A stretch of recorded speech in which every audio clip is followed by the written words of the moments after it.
Okay, in this video we're going to start taking a look at the continuous charge distributions, and you already know what a continuous distribution is. And you also know that a continuous charge distribution takes on really two varieties. The first variety is the short or limited size object, and then the second variety is the one that is infinitely long or infinitely wide, or somehow it's infinitely huge.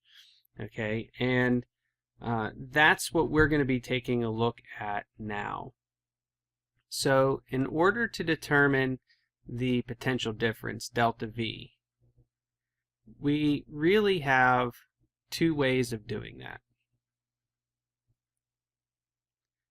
The first way of doing it we've already looked at. We developed the general case of determining delta V, and this is also generally the easier way of going about doing it. And so we just have delta V is equal to minus the integral of e dot ds. Now this particular formula, it's generally easier. We're going to use it when the electric field as a function of position is known. And that's a big one. We'll talk about that more in a little bit. And then lastly, you're typically going to use Gauss's law in order to get E. Or you may have already established what E is from Coulomb's law. Remember that that was one of the activities that we did in class. So E of R can come from either Gauss's law or Coulomb's law. It makes no difference. Now, the second approach is to use dV is equal to K dq over R, or V is equal to the integral of K dq over R. Now this particular approach is generally going to be used for the non-Gaussian symmetries. And when I say non-Gaussian symmetries, really what I'm saying is, when we talk about being able to use Gauss's law can be used in all situations. This expression here, in principle, it can be used in all situations. But as you've already learned, sometimes it's much easier to use Gauss's law, and sometimes it's much easier to use Coulomb's law. So when we talk about a non-Gaussian symmetry, all we're saying is those cases that are not the ideal Gaussian symmetry. But yes, of course, you can still use Gauss's law even if it's a quote-unquote non-Gaussian symmetry. But you are going to have to use this if E of R is not known. So what I'm going to do is I'm going to start with the one that we've been using, delta V is equal to minus the integral of E dot ds. And we'll do one example with that, and then we'll get into some examples where we use the Coulomb's law approach. I call it Coulomb's law because it kind of started off as that expression for Coulomb's law with KQQ over R squared, and it's still keeping that form. Okay, so in this first case study that we're going to look at, we're going to have an infinite line of charge. And this is one of our easier cases, as is true for most of the ideal Gaussian scenarios. And what we're going to do is find the potential difference between 2 points which are a distance r away from an infinite line of charge. So we want to find the potential difference between 2 points. So what I'm going to do is I'm going to draw my line of charge, which is going to be this. And we already know that we can put a Gaussian surface, which is the shape of a cylinder, around that line. and the electric field is everywhere perpendicular to the wrapper, but it's parallel to the end caps. So we can ignore the end caps whenever we get into this.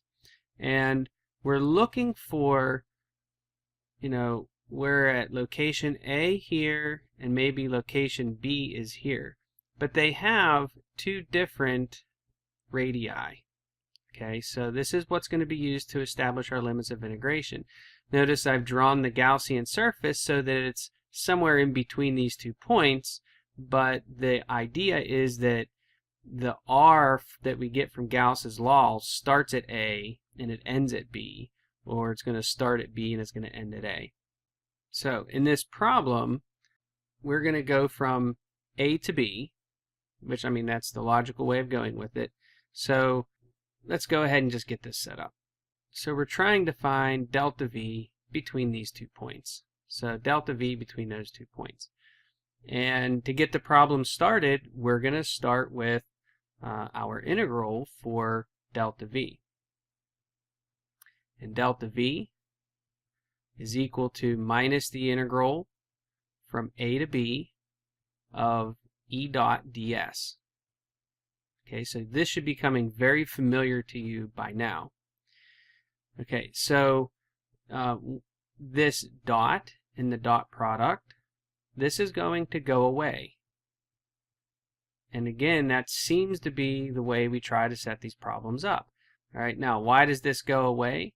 Well, that's because the electric field is perpendicular to the wire in that direction, and we're getting perpendicularly further away. ds is in that direction as well.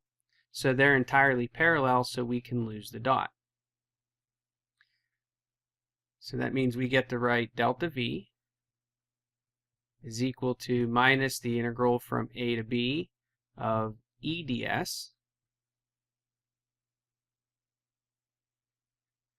And the electric field is an unknown quantity. So how do we get the electric field?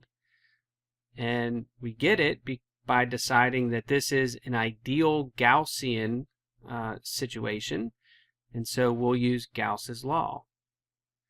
If you decided that this was not an ideal Gaussian distribution, then you would have to use Coulomb's law. But you have the choice, Gauss's law or Coulomb's law. You just have to come up with E. So we're going to use Gauss's law, and that's the integral of E dot dA is equal to Q enclosed over epsilon naught. Everywhere along this point, or along this line right here, right? So everywhere at the Gaussian radius of that cylinder, E is a constant, so we can write E, and then we end up with the integral of dA, and the integral of dA is just the area of the wrapper, which we know is circumference times the length. So this is just going to be 2 pi r times L. Q enclosed, we already know that we're going to express that as lambda L. So we know that lambda is equal to Q over L, so Q enclosed just becomes lambda L.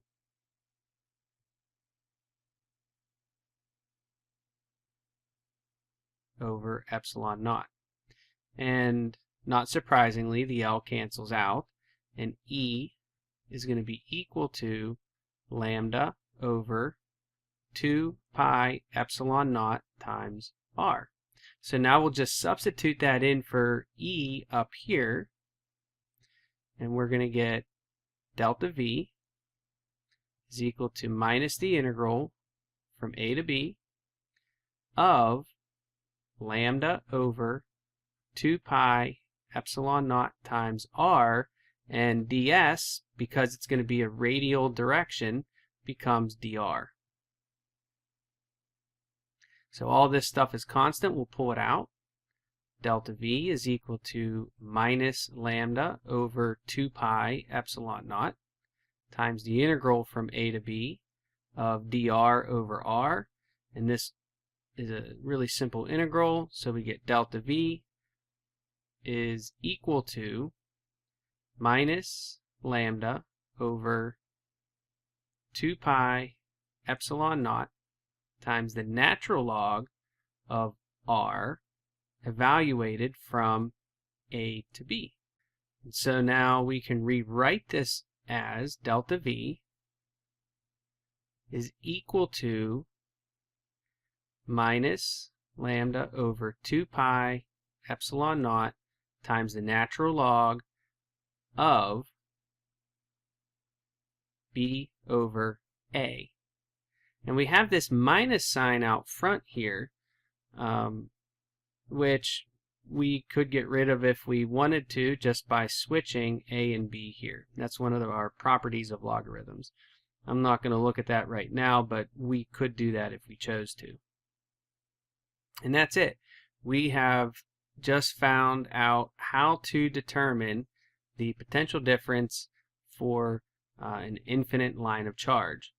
Now remember also that one of the reasons we study these infinite cases is because as long as you're very close, this R is much, much less than the total length of your wire, you get a very good approximation of what the potential would be, or the potential difference would be, or the electric field, or the electric force, just depending on what you're looking for.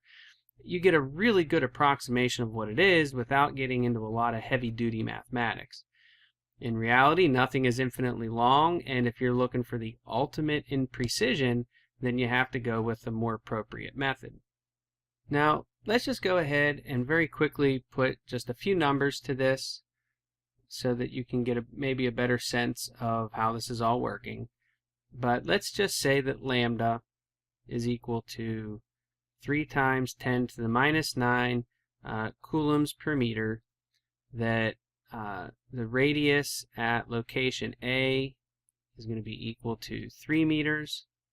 The radius at location B is going to be equal to 2 meters.